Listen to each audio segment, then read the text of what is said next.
Cuaca buruk yang terjadi di Bengkulu membuat pasokan bahan bakar minyak ke provinsi itu terganggu. Antrean kendaraan mengular di SPBU.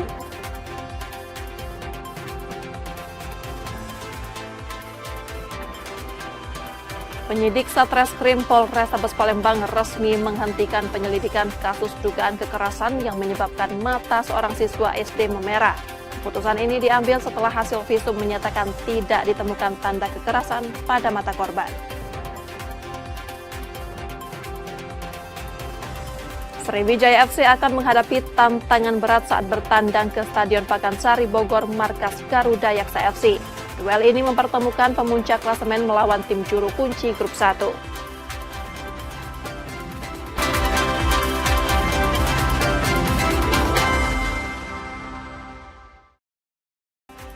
Selamat pagi saudara, apa kabar Anda hari ini? Seperti biasa kami akan membuka hari Anda dengan sejumlah laporan menarik dari Sumatera Selatan dan daerah lain di Sumatera bagian selatan. Selain berita utama tadi masih ada informasi-informasi menarik lainnya yang akan kami sampaikan. Bersama saya Rizka Silviana, inilah Kompas Sumbaksel selengkapnya di Kompas TV Independen, terpercaya.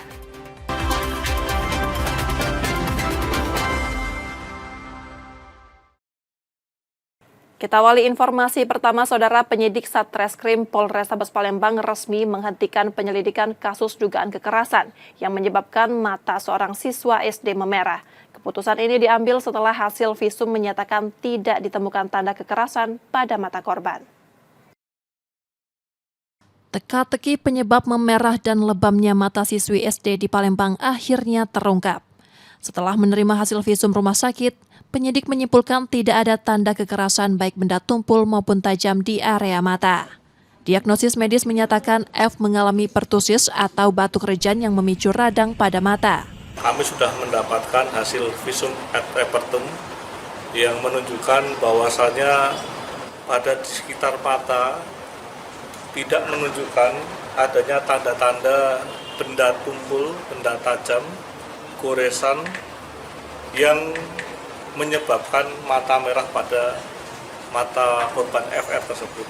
Yang terjadi adalah korban saat itu waktu diperiksa mengalami gejala batuk rejan, batuk yang luar biasa. Berdasarkan hal tersebut, Satreskrim Polrestabes Palembang menghentikan penyelidikan laporan dugaan kekerasan yang sebelumnya diajukan pihak keluarga. Yudi Kiswanto, Kompas TV, Palembang, Sumatera Selatan. 2 unit motor milik penghuni kos di Palembang raib dicuri pelaku dalam satu malam. Aksi pencurian yang terekam kamera pengawas ini viral di media sosial.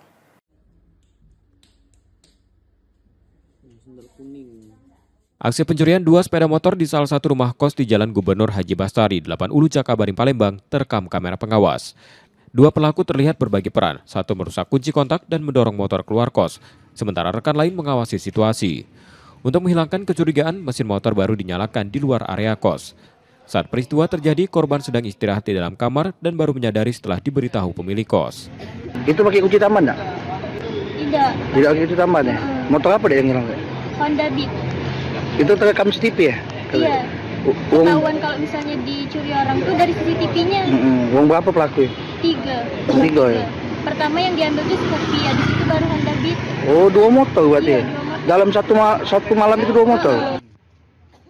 Kasus ini telah dilaporkan dan sedang dalam penanganan Satreskrim Polrestabes Palembang. Yudi Kiswanto, Kompas TV, Palembang, Sumatera Selatan. Saudara, polisi membekuk 2 pencuri sepeda motor yang kerap beraksi di Musirawas, Sumatera Selatan. Upaya kabur mereka gagal setelah terjatuh dari motor saat dihadang petugas.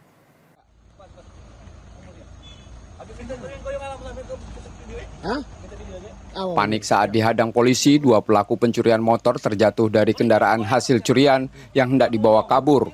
Mereka kemudian dibawa ke Polsek Muara Kelingi, Musirawas. Keduanya diketahui merupakan spesialis curanmor yang kerap beraksi di berbagai lokasi.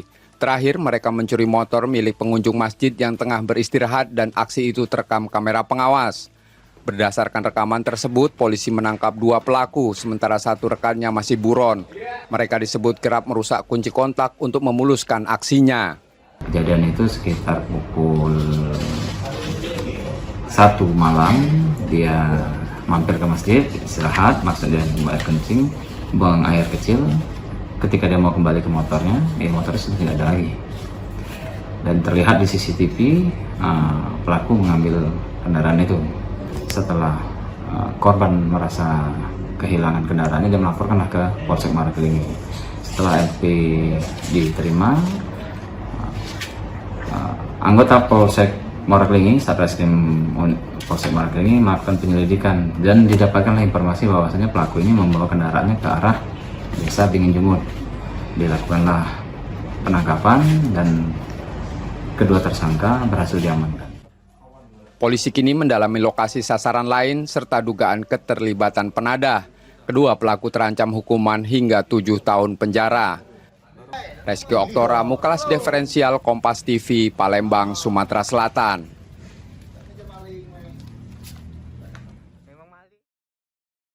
Pelaku jambret kabur usai merampas kalung emas milik ibu rumah tangga di Palembang, Sumatera Selatan. Aksinya terekam siaran langsung media sosial milik juru parkir di lokasi. Korban sempat histeris dan mengalami luka.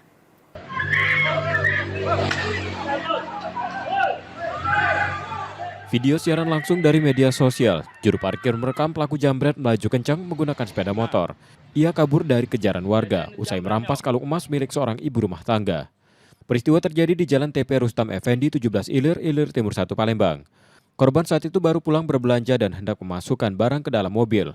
Ketika pelaku tiba dan langsung menarik kalung emas seberat 6,7 gram dari lehernya.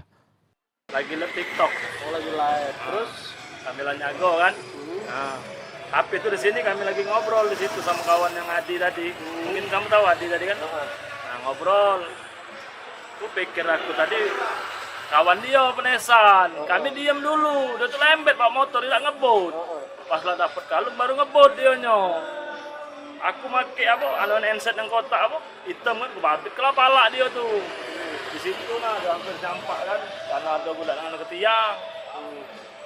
Dewean berdua kan? Dewean. Oh, dia yang diambilnya itu kak? Kalung atau CC itu satu suku. Kalung emas kan? Iya. Karena ada buktinya kan, kalau aku ngomong bapak suku, aku ngomong kan sesuku kan, aku tanya kan. Itu CC itu lupa kak? Luka di sini no, banyak. Karena dia tegeret. Oh, tegeret. Iya, dia nyerit-nyerit. Korban terjatuh hingga mengalami luka di tangan dan kaki. Setelah kejadian, korban melapor ke polisi. Reski Oktora, Mukelas Diferensial, Kompas TV, Palembang, Sumatera Selatan. Sementara itu, Saudara, BNN Provinsi Sumatera Selatan menggerebek kampung narkoba di Banyuasin. Dalam operasi ini, petugas menangkap 22 orang beserta barang bukti 511 gram sabu. Kampung narkoba di kawasan Kenten Laut Banyuasin, Sumatera Selatan digerebek tim gabungan BNN Provinsi dan Polda Sumsel pada Jumat 17 November 2025 pagi. Satu persatu rumah yang diduga menjadi tempat konsumsi dan peredaran narkoba digeledah. Dalam operasi ini petugas menyita 511 gram sabu hingga alat yang dijual di warung khusus alat hisap. Sebanyak 22 orang yang terindikasi terlibat penyalahgunaan dan peredaran narkoba turut ditangkap. Kawasan ini menjadi sasaran penggerebekan karena banyak laporan terkait maraknya peredaran narkoba di 8 titik di wilayah tersebut. Temukan barang bukti masing-masing, baik narkotika, barang bukti narkotika maupun non-narkotika. Jumlah yang diamankan untuk orang sebanyak 22 orang, terdiri dari 19 laki-laki dan 3 perempuan. Di antaranya 20 orang positif golongan 1 dan 1 orang positif mengkonsumsi benzo dan 1 orang negatif. Operasi serupa akan terus dilakukan di sejumlah daerah rawan narkoba lainnya di Sumatera Selatan. Yudi Kiswanto, Kompas TV, Palembang, Sumatera Selatan. Setelah jeda, Saudara, kami masih akan kembali dengan informasi dan sorotan menarik lainnya. Tetaplah bersama kami di Kompas Sumbaksal.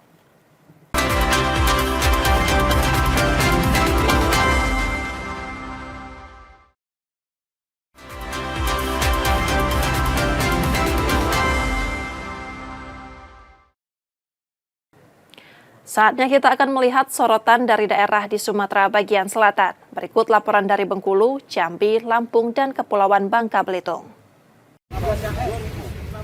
Pengecekan dilakukan pemerintah Provinsi Bengkulu ke sejumlah SPBU merespon antrean panjang BBM yang terjadi sepekan terakhir. Dari pengecekan itu, ditemukan adanya hambatan penyaluran BBM oleh Pertamina ke SPBU karena kondisi cuaca buruk.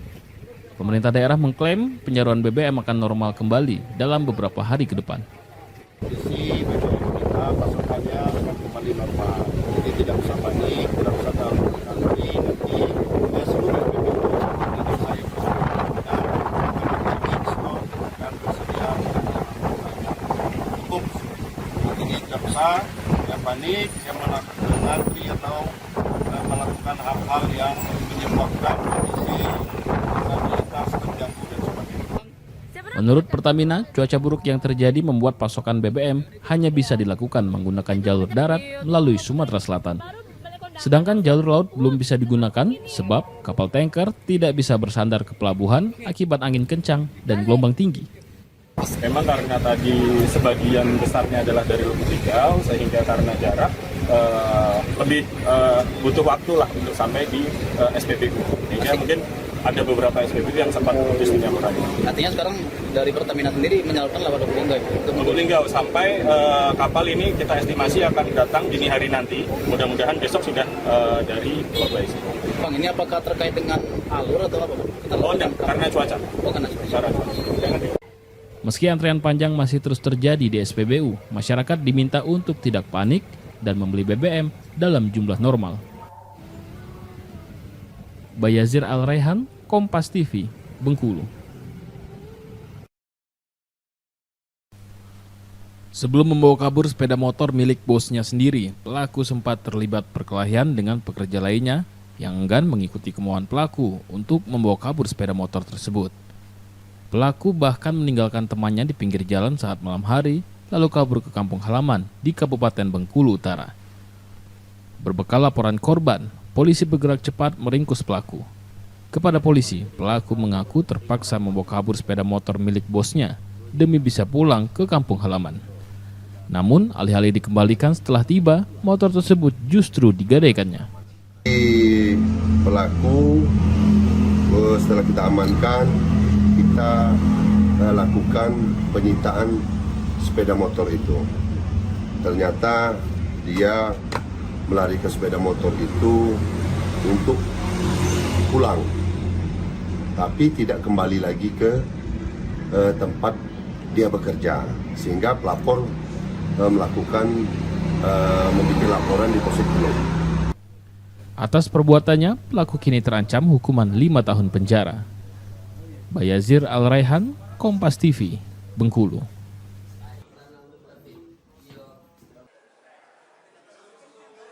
Dinas Kesehatan Provinsi Bengkulu memastikan belum ditemukan warga yang terpapar virus influenza tipe A meski kasus ini mengalami lonjakan di beberapa daerah di Indonesia. Meski demikian, masyarakat diimbau tetap waspada dan selalu mengenakan masker. Hal itu sebagai antisipasi penularan penyakit, sebab virus influenza tipe A menyebar melalui partikel cairan yang keluar saat penderita alami gejala batuk dan bersin. Gejala influenza tipe A umumnya muncul mendadak dan lebih berat dari flu biasa, seperti demam tinggi, batuk kering, sakit tenggorokan, pilek, atau hidung tersumbat, hingga nyeri otot dan lemas. Warga yang memiliki gejala serupa diminta segera mendatangi fasilitas kesehatan terdekat agar cepat ditangani. PHBS, perilaku hidup bersih dan sehat. Ya, bagaimana kita dulu memperlakukan seperti sebelum COVID dulu, walaupun tidak seperti itu, tapi paling tidak kebiasaan kita dengan cuaca yang tidak menentu, misalnya kita keluar gunakan masker, misalnya ke pusat-pusat, misalnya ke rumah sakit, di daerah-daerah yang memang rawan untuk penularan kasus, lakukan penjagaan diri. Meski kasus influenza tipe A belum ditemukan di Bengkulu, namun penyakit influenza dan ISPA di Bengkulu meningkat. Tercatat, kasus ISPA di awal Oktober naik hingga 1.079 kasus. Peningkatan ini dipicu peralihan musim atau pancaroba. Bayazir Al-Raihan, Kompas TV, Bengkulu. Dengan semangat kebersamaan dan suasana penuh semarak, Bupati Batanghari Muhammad Fadil Arif secara resmi membuka Jambore Pramuka Cabang Batanghari tahun 2025 di bumi perkemahan Pusdiklatnas Tapa Melenggang Jalan Pramuka, Kelurahan Muara Bulian. Jambore ini berlangsung mulai 6 hingga 9 November 2025, mengusung tema penggalang mandiri, berkarakter dan tangguh dengan moto Setia Dharmaku Baktikan. Sebanyak 411 peserta dari 8 kecamatan di Kabupaten Batanghari turut ambil bagian dalam perkemahan besar ini. Bupati Batanghari Fadil Arif menekankan pentingnya gerakan pramuka sebagai wadah pembentukan karakter, kemandirian, dan keterampilan generasi muda. Pramuka bukan sekedar kegiatan luar ruang, tapi tempat untuk melatih life skill dan membangun kepribadian. Disinilah anak muda belajar intelektual, emosional, spiritual, dan sosial skill sekaligus. Kegiatan di alam terbuka mengajarkan manusia untuk memahami bahwa kehidupan tidak hanya tentang manusia itu sendiri, melainkan juga tentang keselarasan dengan makhluk hidup dan lingkungan hidup. Melalui Jambore Cabang Batanghari 2025, Bupati Batanghari berharap para peserta tidak hanya memperoleh pengalaman baru, tetapi juga menumbuhkan jiwa tangguh, solidaritas, dan kecintaan terhadap alam serta tanah air. Tim Liputan Kompas TV Jambi. Jalan rusak di Desa Kampung Singkep, Kecamatan Muara Sabak Barat, Kabupaten Tanjung Jabung Timur, Jambi memprihatinkan. Dalam video amatir, warga terpaksa bawa jenazah pakai pengangkut sawit. Akibat kondisi jalan rusak parah dan berlumpur, tidak bisa dilalui kendaraan bermotor dan mobil. Jenazah dibawa dari Desa Kampung Singkep menuju rumah keluarga yang berada di Kampung Laut, Kecamatan Kuala Jambi. Jalan ini merupakan jalan parit bengkok milik pemerintah Kabupaten Tanjung Jabung Timur. Menurut warga, kerusakan jalan terjadi sejak 1 pekan terakhir dan semakin parah akibat intensitas hujan yang tinggi. Akibatnya, jalan penghubung antara Kecamatan Muara Sabak Barat dan Kuala Jambi ini lumpuh total. Selain itu, akses jembatan Rano yang saat ini masih dalam perbaikan juga tidak bisa dilintasi mobil. Warga hanya bisa melalui jalan darurat di sebelahnya yang hanya dilalui sepeda motor. Kondisi ini juga mengakibatkan mobil pengangkut sembako dan hasil perkebunan tak bisa melintas. Warga mengaku kesulitan dalam beraktivitas dan membawa hasil kebun ke pasar. Ya, berhubungan kendaraan ini nggak bisa mobil gitu ya. Nah, jadi kebetulan ada jonder petani dari perkebunan setempat. Nah, kami minta tolong untuk ini membawa jenazah. Warga mana itu, Pak? Kampung Laut. Kampung Laut, Pak, ya. Mencari jalan pintas lah supaya lebih dekat kan daripada mutar di sana tuh, lagian jalan perbaikin di sana. Sedang diperbaiki, sudah ada 20 harian lah lebih kurang. Harapan kita satu-satunya ini kami mohonlah untuk ke pemerintahan setempat pun di atas lah keseluruhannya. Kalau bisa, itulah kekeluhan kami masalah jalan alternatif ini, karena masyarakat ini sangat membutuhkan jalan. Baik pun masalah dagang, baik pun masalah masyarakat untuk bolak-balik begitu. Warga berharap pemerintah Kabupaten Tanjung Jabung Timur segera melakukan perbaikan jalan parit bengkok dan jembatan Rano agar akses warga kembali normal, tidak ada lagi peristiwa serupa terjadi di kemudian hari. Wiradari Damanik, Kompas TV Jambi. Banjirop kembali menerjang wilayah pesisir Kabupaten Tanggamus, Lampung. Air pasang laut disertai gelombang tinggi merusak rumah dan menggenangi permukiman warga di lingkungan Kapuran Kelurahan Pasar Madang. Akibat bencana ini, setidaknya ada 64 jiwa terpaksa harus mengungsi ke tempat yang lebih aman. Selain itu, gelombang tinggi laut juga merusak sejumlah perahu milik nelayan yang bersandar di tepi pantai. Pihak BMKG setempat mengatakan sebelumnya telah memberikan imbauan kepada masyarakat akan terjadinya gelombang tinggi pada awal November. Yang terdampak itu yang rusak berat yaitu 6, rusak ringan itu 13, yang terdampak 115 rumah, pengungsi 64 jiwa. Selanjutnya apa Pak langkah-langkah PBBD, Pak? Harapan kita tentunya kita tetap menyampaikan kepada masyarakat agar tetap waspada. Tentunya gelombang tinggi ini masih tetap berlangsung dari himbauan dari BMKG itu sampai tanggal 12 November ini. Sementara itu, Yanto, warga Kapuran Kelurahan Pasar Madang yang rumahnya terdampak banjir rob, menuturkan bahwa peristiwa terjadi tiba-tiba saat malam hari. Ia berharap adanya bantuan dari pemerintah untuk perbaikan rumah hingga tanggul yang rusak karena diterjang ombak. Terus berapa rumah Pak tetangga Bapak yang kena juga Pak? Di sini 7 rumah. Yang di sana Kampung Baru 6 rumah. Tapi nggak ada korban jiwa Pak ya? Nggak ada, alhamdulillah. Nggak ada Pak ya? Nggak ada. Harapan Bapak apa Pak? Ke depannya Pak? Yang ininya lah, tanggulnya dibenerin lagi. Tidak ada korban jiwa dari bencana banjir rob ini. Warga diminta untuk tetap waspada dan sementara waktu tidak beraktivitas di area pesisir pantai Kabupaten Tanggamus, Lampung. Tim Liputan, Kompas TV, Lampung.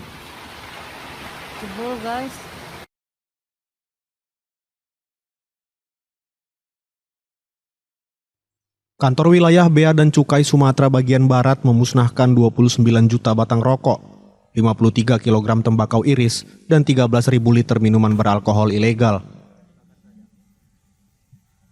Pemusnahan dilakukan dengan cara dibakar dan dilindas menggunakan alat berat di 3 lokasi berbeda, di antaranya di Kota Bandar Lampung, Kabupaten Lampung Tengah, dan Provinsi Bengkulu.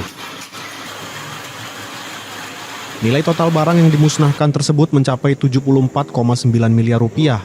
Dan dari kegiatan ini, total kerugian negara yang berhasil diselamatkan mencapai 29,7 miliar rupiah. Pelaksana tugas Kepala Kantor Wilayah Bea Cukai Sumatera bagian Barat Agus Yulianto mengatakan, barang yang dimusnahkan tersebut berasal dari penindakan pengiriman dan peredaran di wilayah Lampung dan Bengkulu selama September 2024 sampai Oktober 2025.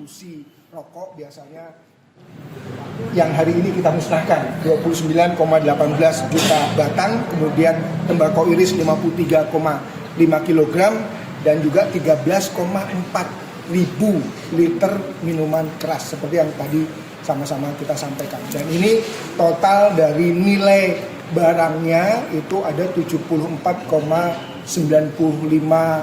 miliar rupiah. Sementara dari sisi nilai kerugian yang bisa kita selamatkan itu 29,78 miliar rupiah. Terakhir ini memang kita banyak mendapatkan info atau bahkan dari laporan ke Pak Purbaya ya. Satu minggu Agung itu selalu dibacakan, kemudian yang disampaikan informasi bahwa peredaran rokok itu termasuk yang intens itu ada di wilayah Lampung dan Bengkulu. Ada toko ini, toko itu dan sebagainya. Nah ini adalah jawaban kita untuk kemudian menyatakan bahwa Bea Cukai dengan segala kemampuan yang ada, sinergi dengan para aparat penegak hukum, kita lakukan penegahan itu di jalur distribusi dan di pemasaran. Pemusnahan dilakukan di bawah pengawasan ketat aparat penegak hukum untuk memastikan seluruh barang benar-benar hancur dan tidak kembali beredar di masyarakat. Roma Friaidam, Kompas TV, Lampung.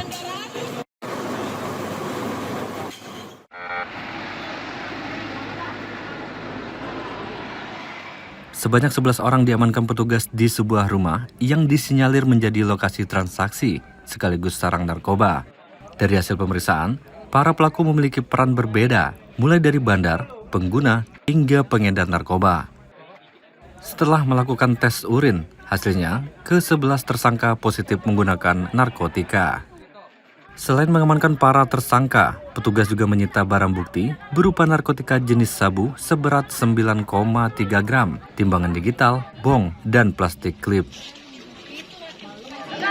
Melakukan kegiatan penggerbekan di Kampung Sukadamai. Pada kesempatan itu kami mendapatkan 11 orang dan ke-11-nya dites positif narkoba, 8 sabu-sabu, 3 orang ekstasi. Kemudian juga kita dapatkan barang bukti sabu-sabu. Nanti kan proses lebih lanjut. Saat ini, seluruh pelaku telah diamankan dan dibawa ke kantor BNNK Bangka Selatan. Selanjutnya, mereka dan barang bukti akan dibawa ke BNNP Babel untuk penyidikan lebih lanjut. Nanda Diansah, Kompas TV, Bangka Selatan, Kepulauan Bangka Belitung. Demikian tadi saudara sorotan dari Bengkulu, Jambi, Lampung, dan Kepulauan Bangka Belitung. Setelah jeda kami masih akan kembali dengan informasi menarik lainnya. Tetaplah bersama kami di Kompas Sumbaksel.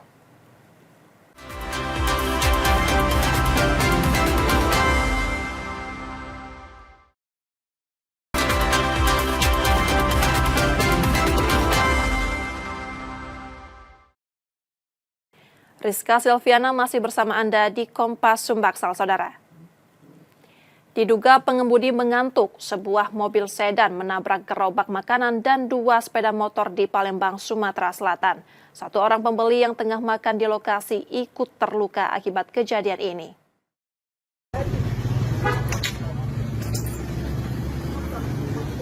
Beginilah kondisi pasca sedan menghantam gerobak makanan dan 2 motor di Jalan Musiraya Barat Sialangsa, Palembang.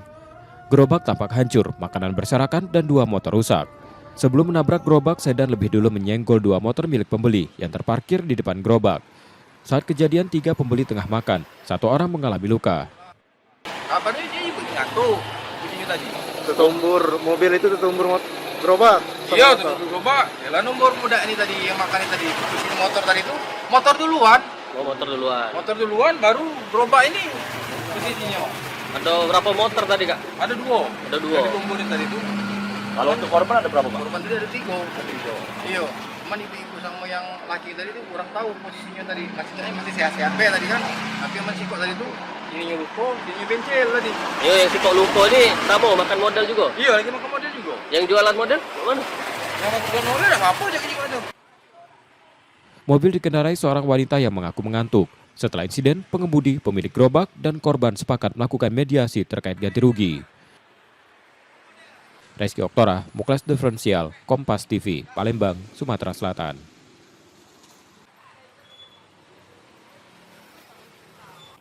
Sebanyak 35 juru masak dari dapur SPPG se-Sumatera Selatan mengikuti uji kompetensi yang dipadukan dengan demo masak. Dalam ruang tersebut, keterampilan diramu menjadi standar dan pelayanan gizi menjadi kualitas yang nyata.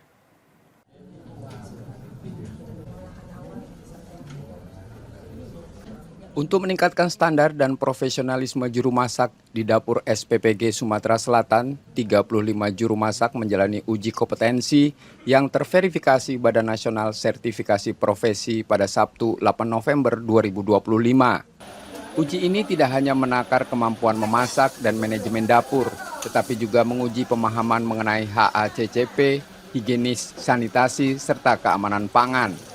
Mereka punya tanggung jawab yang luar biasa dan dapat bertanggung jawab terhadap potensi dan kompetensi yang mereka miliki dan bisa memberikan dan menyajikan makanan-makanan yang sehat untuk anak-anak bangsa.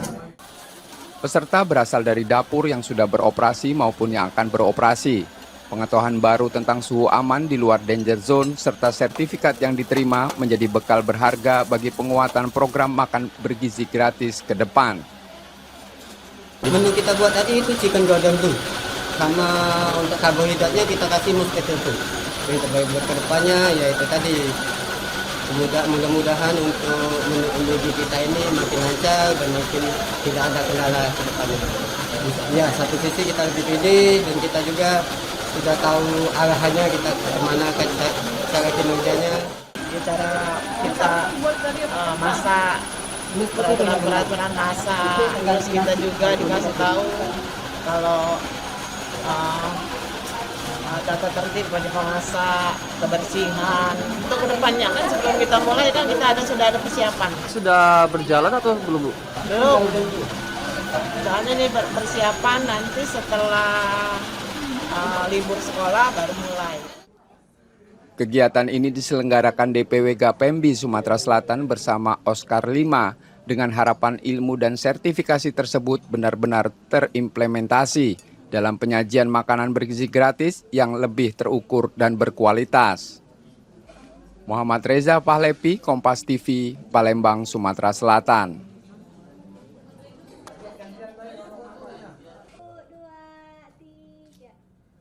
Saudara, Balai Pelestarian Kebudayaan Wilayah 6 Sumatera Selatan menghadirkan pameran arsitektur tradisional dari berbagai daerah di Sumatera Selatan. Ruang ini menjadi jendela untuk merawat bentuk, struktur, dan filosofi rumah-rumah leluhur agar warisan arsitektur tidak hanya dikenang, tetapi tetap hidup dalam ingatan zaman.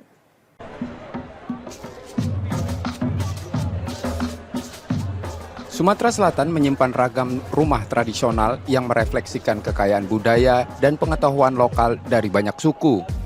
Arsitektur yang lahir dari tanah, iklim, dan cara hidup menjelma identitas yang diturunkan lintas generasi. Sebagai ikhtiar merawatnya, Balai Pelestarian Kebudayaan Wilayah 6 Sumatera Selatan menggelar pameran bertajuk Sembiang Rame. Bekerja sama dengan Universitas Sriwijaya, replika rumah-rumah tradisional dihadirkan dengan detail yang utuh, bentuk yang khas, struktur yang elok, dan filosofi yang menyatu di baliknya. Ini tadi selain masyarakat jadi mengenal kembali tentang kekayaan budaya arsitekturnya, juga nantinya kan menanamkan tanggung jawab. Kalau sudah memiliki, harus bertanggung jawab lah untuk terus memeliharanya. Dan nanti bisa mendapatkan inspirasi dari keberadaannya. Jangan sampai bangunan arsitektur itu yang sudah sekian ratus tahun ada di Sumatera Selatan menjadi hilang di kala generasi kita. Pameran ini menjadi ruang edukasi yang mengingatkan bahwa rumah tradisional bukan sekedar bangunan masa silam, melainkan cermin jati diri di mana arsitektur tak hanya dibangun tetapi juga dimaknai. Nur Muhammad, Kompas TV, Palembang, Sumatera Selatan. Satu rumah tua di Palembang berdiri ringkih. Di dalamnya perjuangan rakyat Palembang pernah ditulis dengan keberanian. Kini bangunan bersejarah itu nyaris runtuh.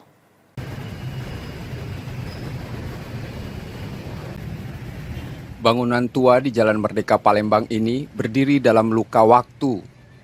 Ia pernah menjadi saksi heroik pertempuran 5 hari 5 malam ketika rakyat Palembang melawan agresi militer Belanda pada Januari 1947. Kini fasadnya retak, struktur melemah dan bagian dalamnya nyaris roboh. Dulu, gedung milik pahlawan nasional Akagani ini menjadi ruang pertemuan para pejuang. Pernah pula disinggahi Presiden Soekarno. Seharusnya ia bisa menjadi pusat edukasi sejarah, ikon kota sekaligus destinasi wisata. Namun yang tersisa hari ini justru keterabaian. Dulu berada awalnya di Gaya Baru kalau sekarang, di daerah situ, kemudian dipindahkan ketika pembangunan Gaya Baru Store itu. Kami dari TACB sangat menyayangkan kalau itu hanya dibiarkan rusak atau hancur. Itu sangat penting buat kita karena ada nilai historis yang cukup tinggi. Sayang kalau rumah itu diabaikan dan rusak. Kalau sekarang sudah 50%, mungkin nanti jadi 0%. Nah, itu sangat, kita akan kehilangan data sejarah. TACB Palembang mendorong Pemkot untuk segera merevitalisasi gedung bersejarah yang telah menjadi aset daerah itu. Tidak hanya memulihkan fisiknya, tapi juga menghidupkan kembali fungsi sebagai ruang belajar sejarah bagi generasi muda.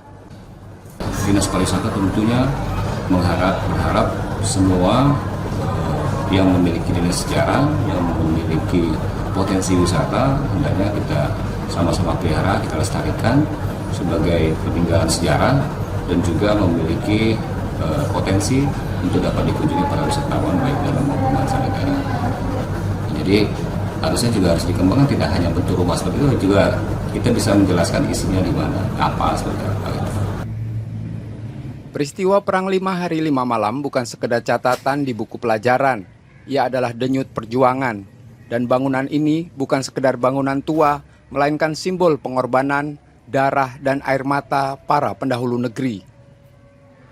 Muhammad Reza Fahlepi, Kompas TV, Palembang, Sumatera Selatan. Kita beralih ke informasi olahraga. Saudara, Sriwijaya FC akan menghadapi tantangan berat saat bertandang ke Stadion Pakansari Bogor markas Garuda Yaksa FC. Duel ini mempertemukan pemuncak klasemen melawan tim juru kunci grup 1. Sriwijaya FC akan membuka putaran kedua Championship 2025-2026 dengan bertandang ke Stadion Pakansari Bogor markas Garuda Yaksa FC. Laga ini menjadi ujian berat mengingat tuan rumah masih kokoh memimpin klasemen grup 1. Meski performa belum stabil, pelatih Budi Sudarsono tetap optimis timnya bisa tampil maksimal. Ia mengingatkan seluruh pemain agar tetap mewaspadai agresivitas Garuda Yaksa. Garuda Yaksa ya, itu tim yang sangat luar biasa. Ya. Yang penting mau aja, mau tapi semuanya, mau kerja keras semua, bukan satu orang dua. Yang tim, karena kita permainan tim, satu orang aja nggak mau kerja keras. Hingga awal putaran kedua, Sriwijaya FC tercatat sebagai satu-satunya tim di grup 1 yang belum mencatat kemenangan sepanjang musim ini. Nur Muhammad, Kompas TV, Palembang, Sumatera Selatan. Saudara, kami jeda sejenak, setelah itu kami masih akan kembali. Tetaplah bersama kami di Kompas Sumbaksal.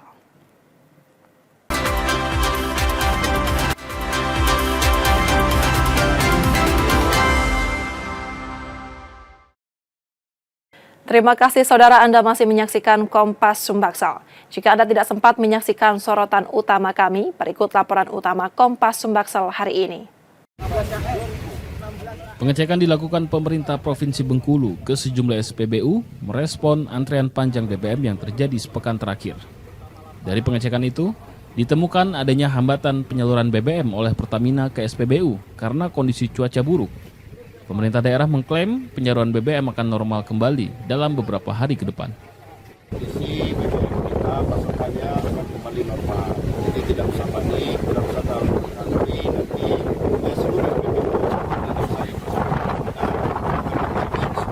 dan bersedia cukup.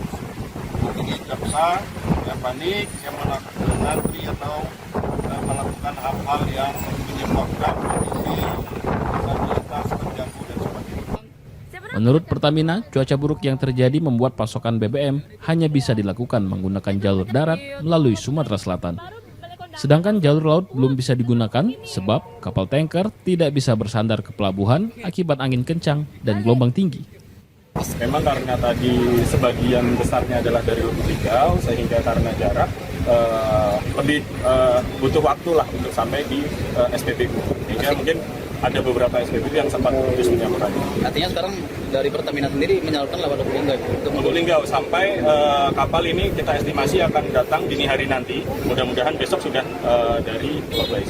Bang, ini apakah terkait dengan alur atau apa? Enggak, karena cuaca. Karena cuaca. Meski antrean panjang masih terus terjadi di SPBU, masyarakat diminta untuk tidak panik dan membeli BBM dalam jumlah normal. Bayazir Al-Raihan, Kompas TV, Bengkulu.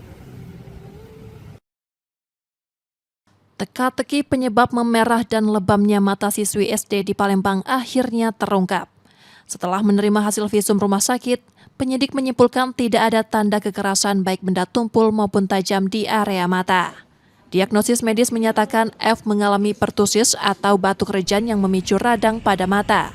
Kami sudah mendapatkan hasil visum et repertum yang menunjukkan bahwasannya pada di sekitar mata tidak menunjukkan adanya tanda-tanda benda tumpul, benda tajam, goresan yang menyebabkan mata merah pada mata korban FR tersebut. Yang terjadi adalah korban saat itu waktu diperiksa mengalami gejala batuk rejan, batuk yang luar biasa. Berdasarkan hal tersebut, Satreskrim Polrestabes Palembang menghentikan penyelidikan laporan dugaan kekerasan yang sebelumnya diajukan pihak keluarga. Yudi Kiswanto, Kompas TV, Palembang, Sumatera Selatan.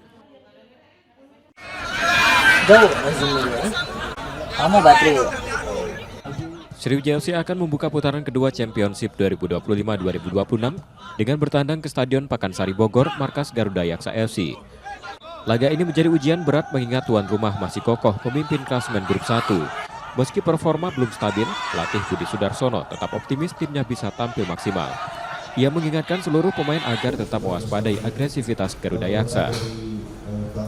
Garuda Yaksa ya, itu tim yang sangat luar biasa. Iya. Yang penting mau aja, mau tapi semuanya, mau kerja keras semua, bukan satu orang dua. Yang tim karena kita permainan tim, satu orang aja nggak mau kerja keras, mati tim. Hingga awal putaran kedua, Sriwijaya FC tercatat sebagai satu-satunya tim di grup 1 yang belum mencatat kemenangan sepanjang musim ini. Nur Muhammad, Kompas TV, Palembang, Sumatera Selatan. Informasi tadi saudara menjadi akhir dari Kompas Sumbaksal hari ini. Tetap saksikan konten lokal di Kompas TV setiap hari, mulai pukul 4.30 hingga 7 pagi. Saudara, media adalah pilar yang menjaga keseimbangan informasi. Dengan menonton program berita Kompas Sumbaksal, Anda membantu memastikan media terus ada, menyajikan berita yang dapat dipercaya. Kembali kami mengingatkan saudara, bagi Anda yang ingin berbagi informasi atau kritik dan saran dapat mengakses media sosial kami. Akhirnya saya Rizka Selviana pamit, tetaplah menyaksikan Kompas TV, independen, terpercaya. Terima kasih sudah menonton dan sampai jumpa.